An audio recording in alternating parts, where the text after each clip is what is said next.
Welcome to The Notice, a podcast from Otava with host TJ Howski and Melissa Locke. All right, well, welcome to The Notice. So we're episode 2. We're doing this thing, Mo. So how have you been? Yeah, I've been good. I just took a trip to the Black Hills in South Dakota. And the cool part, the Black Hills are pretty phenomenal, but I got to spend some time with some former Schurz executive women. And so lots of intelligence and brilliance oozing. I just rubbed on them all to try to soak it all in. And it was a fun time. That's awesome. And you didn't melt to death in the middle of nowhere, right? It was close. I was in the Badlands. I drove through there. It was 105 degrees. I was by myself, so sightseeing while driving, not always a great combination, but I did make it through safely, barely. That's cool. The pictures were awesome. It looked really, really great. Yeah, obviously, beautiful. The atmosphere was incredible. Yeah, it's beautiful. That's good stuff. You came out better than when you started, right? That's right. So how about you? Let's see. Last week in our adventures, if you were to associate the world that we're in right now in this new role and getting out there in our on the road campaign that we talked about last episode within this series, right? It's kind of like where's Waldo if you were a CEO. And so last week, Waldo, was in Las Vegas, and so got an opportunity to go out and spend time with executive leaders and participate at VMware's annual Explore, and connect in the technical advisory board and get some extra kind of insight into what's going on within the world of VMware as they innovate. It's cool. It's a really neat annual experience, but it was a lot of fun. How about on the road again? Yeah. Did you get to have any customer meetings? We did, yeah. So we are planes, trains, and automobiles. Need to figure out a way to get a boat in there during the warm weather season. But spending a lot of time with customers, and so had an opportunity to connect with a few of our clients in different segments, different markets, and get feedback from them on challenges they're experiencing and opportunities they see within their segment. And then in addition to that, what with our current relationship we're doing well in there to help them take advantage or remove the risk related to some of those challenges. And then areas that we can improve. And that was our intent. And so we're seeing engagement up and increasing. We're getting some really insightful feedback. Some of it's confirming to the business strategies, that we've been putting together.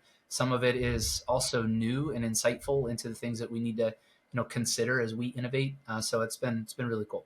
Awesome. You've been busy. Okay, so we're going to talk a little. All right. So, are you going into this? Go ahead. No, you first. Let's try. Rock, paper, scissors. Go. Okay, I want to talk a little bit about a story I read that I just found interesting, given students who've tried to make do during the pandemic. There was a story I read from Associated Press about college students struggling with math. And the reading scores were down also, but not as much as math, because math is more of a hands-on, demonstrate type of a skill to learn. And it's tying it, the reason for the lower scores and the students struggling is being tied back to the lack of the hands-on in-person teaching. Yep. And more and more students are starting their semester they're starting their math a semester behind. So whatever the math they should be in when they're starting with their major, they have to go one math behind. And so it's taking them longer because they're just behind. And this really got me to thinking about how we bring employees into the workplace and our onboarding, because, is the virtual learning environment that we're providing helping our employees be successful, or causing them to be disengaged like some college students because they feel like they're failing, or more like we're failing them? So that really got me to thinking just about how we're also virtual. We're not, a learning institution, but we do teach and onboard folks. So that was just an interesting story I read and gave me some perspective in how we treat people and set them up for success, even in our own organization. Yeah, that's good stuff. I mean, if you think about it, right, you and I spend a lot of time talking about, while we're not a teaching institution, right, we're an organization that believes in teaching. Yep. right? And so we're constantly focused on how do we develop people. And I think that part of what we intended for this platform and the notice was how could we help folks if they're going to give up a little bit of their time and spend it with us, get good information, whether that's in developing people, leading organizations, technical innovation, problem solving. There's a lot of things to talk about, and our goal was, hey, how do we be real people that are working in a real business that are solving real problems, but yet being real throughout the process, right? And one of the things that we were just chatting about is when you look at, and interestingly enough, it ties back to VM Explore because I had a chance to share this with their executives, is the technology industry, when you look at the rate of innovation and you look at the related rate of release, well, it's hard because you have the rate of innovation, the rate of release, but then you have the rate of adoption, right? How fast folks can actually consume that. And part of being able largely to consume that is the rate of training. How fast can somebody learn to get up to speed to understand competently so that they can deliver confidently the solutions that they need to solve the real business problems that exist? And so it's a real struggle. Like at Otava, we see it both in skill and talent recruitment, and also talent development. And I can absolutely appreciate that the world has changed dramatically since, the year that shall remain nameless. And we're constantly trying to figure out, like, how do we help people come into a virtual or a distributed workforce world and feel like they're a part of something that's not just work from home, but it's work with and together, right? It's challenging. So I can imagine even for kids, it's even harder for young adults, right? So yeah, real. Interesting. Like to that, one of the things I was tracking, and we were talking about. Obviously, it's hurricane season, right? Massive weather changes right now, and so this is that time of year where it's easy to talk at a macro level about, like, hey, you should call Otava or companies like us for business resiliency and disaster recovery, right? That's an easy plug. But what does it really mean? And we don't tend to think about those things when the season passes, right? So hurricane season will come and hurricane season will go, and maybe you're a company that goes through that season and it doesn't really affect you this time, but when you're absent-minded and it passes by, maybe it affects you next time. And so I guess what it got me thinking about is, don't wait to plan until it's too late, right? Start thinking now when you see these moments that remind you to slow down before you speed up again on your major business initiatives. Are you doing the basic things really well? Are you paying attention to, hey, if that hurricane did hit you, what happens, right? Are you properly prepared? And ironically, most folks start with the technology. They think, do I have good backups in place? Do I have disaster recovery in place, right? Like the real place to start is, do you have good process in place? Do you have a written business continuity plan that explains when a disaster happens as business stakeholders in your various departments, whether it's people and culture to executive leadership, senior leadership? Are you ready to respond in an emergency? Because if you don't have that right, the technology won't matter, right? Because everything breaks down as soon as communication breaks down. And so hopefully in this season, as you see what's going on in weather, if you haven't already done so, make a note on your calendar, pull your team together, and annually we encourage it, review your business continuity plan. And if you don't have one, don't be embarrassed. And if you need help, reach out to companies. Otava is one of those companies that does that, of course, but it's not a shameless plug. Find somebody that you can trust, that you can connect with, to say, hey, this has got us thinking about this, and we would love to do better. So, yeah. That's right. It's good to be prepared. And this has no comparison to anyone who has suffered through a hurricane. But, 15 years ago, my family went through our house burnt down, but we had all of our important papers in one tote that we just grabbed on the way out and had that with us. And obviously, thinking about it, with all of the technology we have today, keeping it in the cloud, you always have your tote ready, regardless of what happens, to your building, to your servers. Yeah. It's a great analogy, simple and direct, and it makes a whole heck of a lot of sense. Yeah. And yeah, you don't, and sadly, right, I'm sure that you experienced it personally, but you don't really think about it. And then when you're walking through it, you look back later and go, oh my gosh, I'm really ready that I was prepared, or happy I was, prepared.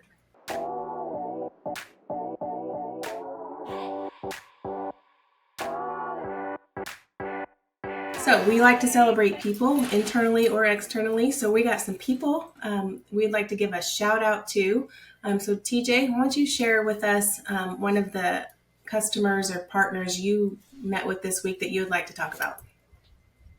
Yeah, so I posted on LinkedIn, I think a little over a week ago, but a gentleman named Yves, he is the CEO of a company called Division, who we've been working with for years. I think that relationship started around 2015, 16, and they've been serving as an internal resource for Otava, helping us architect and continue to do so our cloud technologies and evolve that. But what we're really excited about is we had a chance to sit down in Las Vegas. And while Yves had a little bit of a family emergency and I didn't get to sit down with him directly, I got to spend some time with his peers and partners in Matthias and a few other folks that were there. And what we talked about was, hey, like we know that earlier as we were talking, the rate of innovation, the rate of change, the rate of adoption, there are expertise that Division has as a company specializing in professional services. So if we pause for a second, Division is in Europe one of, if not the largest partner for professional services specializing in advanced cloud, particularly multi-cloud, filled with incredibly humble people and incredibly talented people, and strategic partners to VMware, for example. And so what we started to talk about was, hey, listen, as Otava evolves and we move up the stack from traditional infrastructure to now advanced containers, and we want to help customers better understand how to adopt that, we're looking for the right strategic alliance to make sure that the experience that we intend is received on the backside of that engagement. And so we have forged an alliance together to work to evolve the front end experience from discovery and discussion and design all the way through to implementation so that Otava customers can get the best of both worlds, not only a quality service provider that can manage those workloads once they're placed into our environment, but on the front end can really be more thoughtful about what does it actually take to embrace the new technologies that are coming, particularly multi-cloud, containers, and the related security concerns and the like. So shout out to Division. There's going to be a lot of content coming. They are contributing to our On the Road campaign right now. And we are getting them connected as well as they are getting us connected to customers. And so the best is yet to come, but we are really excited to give them a shout out, and some co-marketing will be coming out that really introduces you to them, their background. And if you're looking in advance, go check them out. Division. Yves is the CEO of that company, and they're really great people. So we're really excited to partner with them. All right, so TJ, let's talk more about VMware Explore. We have Justin Keller here, the Vice President of Technology and Engineering at Otava, and he was in Vegas with you at the event, and he's joining us today as our first podcast guest. Yay! Check that out. So glad you're here, right? Justin. Thanks for having me. Yeah, talk about the kickoff, man. Like we're starting strong. Right? Like what happens in Vegas stays in Vegas, except your feedback, right? So we're going to have to get that from you. But yeah, man, we're super excited to have you here. So Explore was cool, right? But for those folks that might be plugging in, internal, and then obviously, on this platform, sometimes external, walk them through a little bit. Like what is VMware Explore? You've been doing this for a hot minute, right? Just a little bit. What does that look like? So VMware Explore, for those that don't know, is a convention that VMware puts on. It's usually where they announce any new feature releases, any big upcoming changes to the platforms. And they also do what's important for us as a VMware partner, some technical advisory boards and things with partners specifically. It's a great event. I love going to those. You learn a lot from a multitude of different product lines and, SD-WAN, NSX, vSphere, vCloud Director, and of course this year, big focus on Gen AI and app modernization. Good stuff, fun stuff. We get to nerd out, but now we did get to eat a lot of food too. So VMware Explorer, it's also true, in Las Vegas is also about the buffets, right? So that's pretty good. And gelato this time, lots and lots of gelato. So lots of good times meeting with the guys we go with, right? We usually take a group with us. This year was actually 3 of us from Otava that went. We get to hang out with some other partners and vendors that we do business with. Division, we spend a lot of time doing some meetings and dinners with them, going to some of the other breakout sessions with those guys, and just getting around and talking to other partners and potential vendors and people we can introduce ourselves to. Yeah, appreciate it. I think for me, man, the biggest takeaway that I got out of it to see was, everybody is using AI, right? Like Gen AI as like clickbait, as I'll call it, for Yeah. marketing purposes, to draw everybody in. But what I really appreciated from the Explore perspective was how VMware is using it in the enterprise first, like just showing application at the company level or the firm level. But hey, this is how you can make business operations and efficiency better, before they start to go out to the service provider world to say, hey, go out and sell this product. Because in essence, what they're saying is we're just at the beginning stages, right? GPU enablement, some of the other things that come with it. But we're not full blown ready to go out to the world and say, start embracing AI. But we're certainly having more relevant conversation. They have deep partnership with NVIDIA and some of the other things that they're doing. So that was my takeaway, is that they're bringing it to market the right way and really focusing on how can you as a firm individually, consume this and make a difference within your company before, as a service provider, we go out to the world and tell them how we think they should do it, right? Because we're all kind of learning together in this thing. And you'll notice that from years past, right? You see that pattern often where something gets released into the vSphere Foundation with ESXi and vCenter Server, and then slowly starts building up until it becomes an integral part of vCloud Director and those platforms. So you're correct, right? The new big buzzword this year was the Gen AI and all the AI fun stuff. A couple years ago, it was that modernization in Tanzu. And you see that where it started as Tanzu Foundation and Tanzu Grid and vSphere, and now has Cloud Director and other plugins to public cloud providers and hyperscalers. And just keeps ramping up. Yeah. It's crazy the rate. We talked a lot about it. So Mo, like you get to learn this crazy world that you work in, right? As a part of Sures, and then now helping lead for the last several years in Otava. And for those watching, like we've taught Mo, like if you don't know what to say Kubernetes. All you have to do is say it really fast. Favorite word. And really loud, word.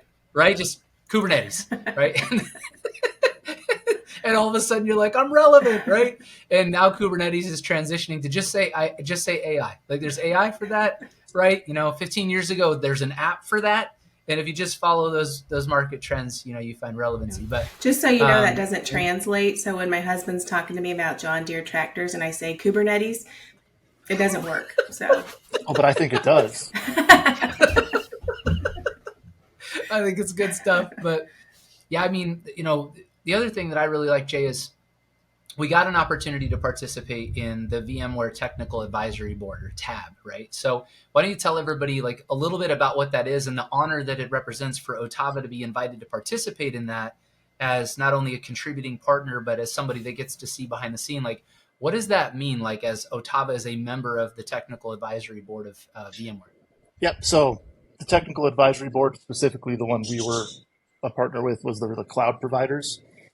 That's a small group of probably, I want to say 20 or so or fewer cloud providers that are out there. Just so everybody knows, in VMware's cloud provider program, there's about 4,500 partners.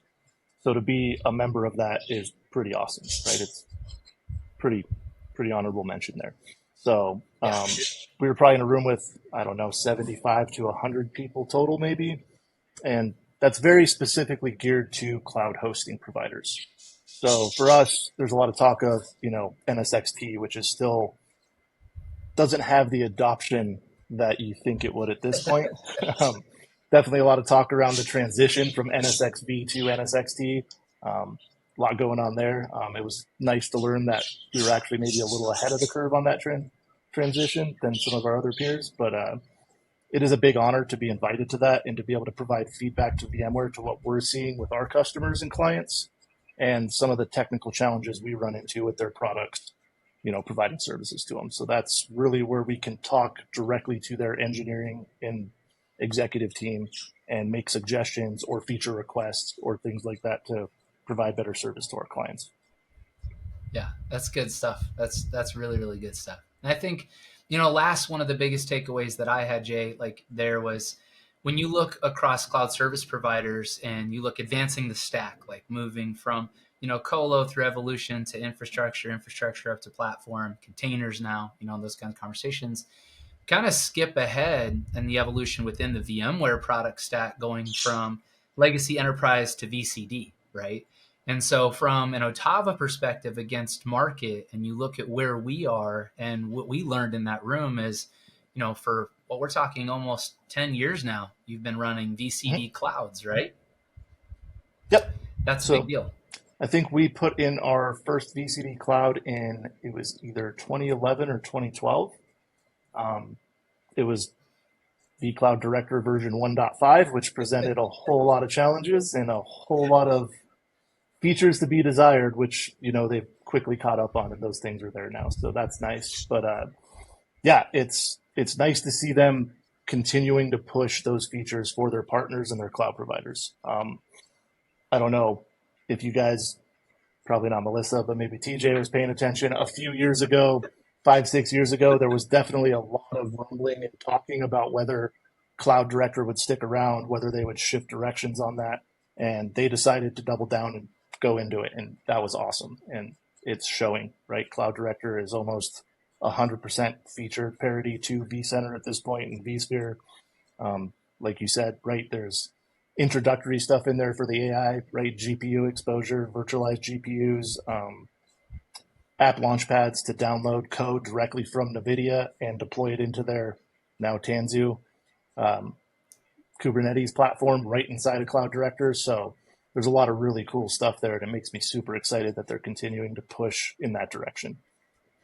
Yeah, it's slick. And then VCD Federation now, like one to rule them all, and some of the things that they're doing is pretty cool. Yeah. Yep. NSXT Federation, where they can take policies from their on-prem NSXT environments and push those up to VMC and Azure VMware Service and other cloud providers like us, and rule one central rule set and policy set across all those clouds is really awesome to see them putting that stuff in. It's slick stuff. Well, as we kind of bring this section in, we know that you're busy and you've got a lot of things that you're doing and leading for us.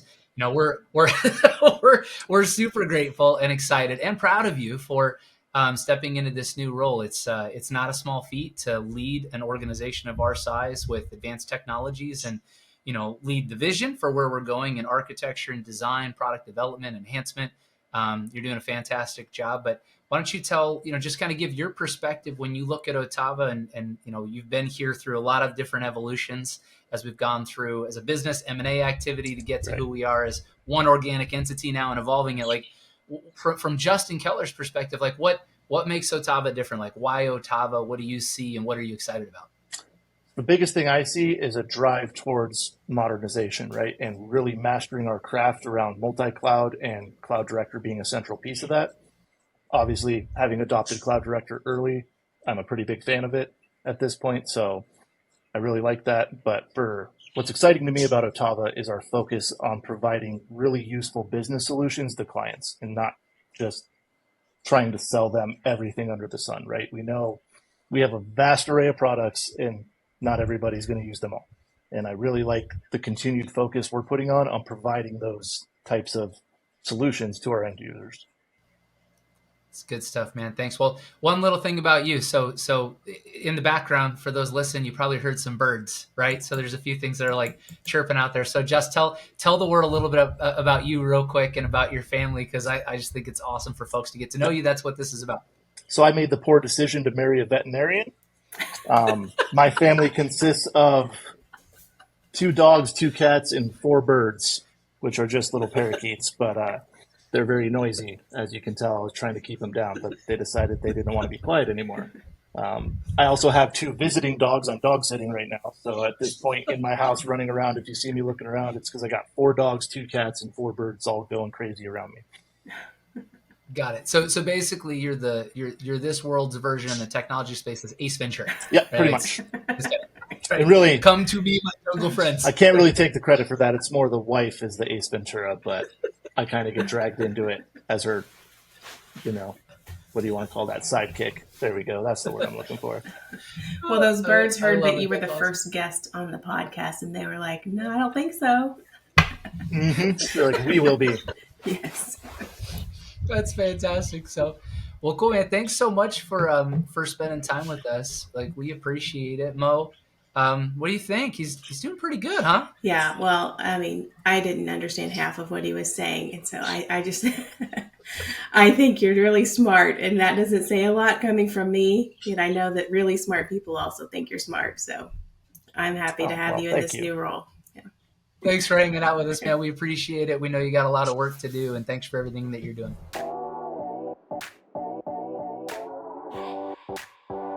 All right, Mo.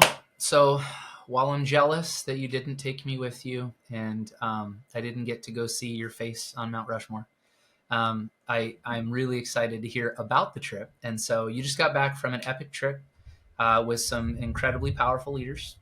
And I know that culture was a big topic, but more importantly, it's a big passion for us both. And so tell me about your trip. Like, let's dig in. Yeah, so like I said, I got to go to the Black Hills of South Dakota with some Schurz. They're former executives from Schurz. Great group of women, but they just have always they've been very successful. But not only have they been successful, is that they're very humble and they're teaching women. So when you get to be around successful professionals who will take the time to invest in you, you just can't beat it. You really can't. And that was amazing. That was probably the Black Hills are beautiful, and I would go there again. But really, being around these types of leaders and women and professionals was very rewarding. The best part of it for me, just because I do like to talk about culture, and so when I get to talk about it or help someone learn or see it in a different way, I like to take advantage of that. And so I had a conversation with one of them who was on a call with her team talking about kind of their SWOT plan and how they were going to set some goals for their culture. And it wasn't going the best. You know, it was hard to set some concrete goals. And so it was nice to, when she hung up, to talk about ways you can get those on your team to even understand what culture is. So, you know, culture is very subjective. You could ask 10 people what culture means, and you're going to get 10 different definitions. But the definition I like the most, and I don't remember where I heard this, but I've been using it for a long time now, so it's mine now, is culture is what culture does. So it's not, you know, the words on your website or the guidelines in your handbook or, you know, some poster you have on the wall or any of that. Those things can contribute, but that's not what it is. It is the day-to-day actions of every member of your organization. That is your That's right. culture. So that's why I say culture is what culture does. How you make decisions, how you support each other, how you develop those around you, how you communicate, you know, their transparency, how do you celebrate others, how do you own losses? All of those things are what makes up the culture, how we interact every single day, consistently and regularly. And it's everybody. You know, the CEO doesn't make the culture. The person Right. you know in charge of HR doesn't make the culture. It's every single That's right. person making that culture every day. That's right. And one of the things we do is we do have, you know, our expectations in the handbook, but we took it a step further to tie them back to our values and to make them in easy to understand, like actionable descriptions, which I think is helpful just because you can read it and go, okay, now I know what that means for me. You know, we have some simple descriptions like thinks ahead to identify obstacles, or is consistent in word and action, or owns mistakes. That's how you kind of make those values live and demonstrate how they show up. And then at Otava specifically, one of the things we've done in the last couple of years, which I love, is our guiding principles. And we have these guiding principles that really give instructions for how our values show up. And one of my favorites is our principle of customer advocacy, because it ties really well to what we're doing, what we're living with our On the Road Again. And part of it is, you know, we maintain an understanding of our customers' needs by listening to their concerns, acknowledging their priorities, and anticipating their challenges. And that's what we're doing on the road again. We are listening, we want to understand, and we want to help solve. And so that really ties back to our principles. That is our culture. That's what we do. That's how we live our values. So anyway, it all started with a conversation with a leader in South Dakota, you know, helping her encourage her team to see culture a certain way. But it just really bled into we are doing these things. And it's not just words that we have on a brochure that we hand a new hire. It's what we do. And that's just really energizing for me to get an opportunity to share that with someone. That's good stuff, Mo. That's the substance, right? Yeah. Like, you've heard the famous quotes, right, that live on of, what you do speaks so loudly that I can't hear what you say, right? Yes, that's right. And we all are, I think people naturally are good at words, right, and saying things, but it's in action that you measure. Did you intend it, right? Did you actually mean what you said, and follow through? And that's one of the things that I enjoy the most about being a part of Schurz and being a part of Otava, and having the opportunity to contribute to culture, not create culture. It's to your point, it's an entire community, that contributes and helps that evolve. But I like that we have this chance to really emphasize that it's people that make up an organization. That's why specifically and intentionally your role and the department that you represent, right, is people and culture. Right. You can't have one without the other. That's right. So it's good stuff. I'm glad that you got to go, and I'm glad that you had a lot of fun with it. I think that's awesome. Yeah, it was awesome. If anyone ever gets the chance to go to the Black Hills, I highly recommend it. It's beautiful. There's animals. There's just the nature. Just just driving through it all. Phenomenal. I had no idea. It was so beautiful. Yeah, the pictures are incredible. Just don't go alone at 100 degrees by yourself. Yeah, curvy roads and, driving by yourself while you're trying to look at everything, probably not the best idea. Good stuff. Yeah. Good stuff. Okay, we want to try something new here, so I'm going to kind of put you on the spot. All right. So we're going to give you 1 minute, and we're going to cut you off the 60-second mark. All right. To tell us a story. And it could be something that, was a win for you in the last week that you want to talk about. It could be a Otava win, a customer win. It could be something from on the road again. But I'm going to give you 1 minute and I'm timing you. Ready? Okay. Go. All right, here we go. So let's see, 1 minute. Most meaningful thing in the last week was from VMware Explore when I sat in the technical advisory board and made a comment that most people think and say perception is reality. The reality is sometimes perception is what you convince yourself is reality. And so to hear in the technical advisory board that companies like us, and many of them are actually lagging behind some of the things that we're doing, made me feel better, not from a let's celebrate our win, their loss, but more from a recognizing the hard work that our teams have been doing and where our business is at relative to leadership and leaders within the industry. And so for me, that was the big win, is understanding that we're not the only ones that are working through everything that we're trying to do and consume this rate of innovation amongst our product technology partners, but that we're executing quite well. And our customers are benefiting and will continue to benefit from that in our thought leadership and our partnership. So that was the big one for me. That's really good because I say that. Perception is reality. There you go. That's awesome. Okay. Well, I want to thank everyone for listening today. And as we like to say at Otava, because it helps us get out of our own way, do a decision. Said well. All right. Well, so thanks everybody for coming and joining. We're excited. We're having a really good time getting to connect with everybody. And that is the focus of this platform here at The Notice. And so in the shows coming up, we have some exciting invitations out to some of our existing customers that are going to be contributing content and sharing perspective from their domain expertise and their industry. We have thought leaders and our partners that are going to be participating. And then we have some of our product technology partners. And so we're really excited for what's coming in the shows ahead. We're thankful and appreciative for your time that you invest to spend with us. And so as Mo says, and I agree, do a decision. And we look forward to spending time with you soon. Yeah, thank you. And if you could give us a review, rate us, that's one way you can do a decision right now. That is right. Good job, right? Yeah. Click like, subscribe, share, like all that kind of fun stuff. Yes.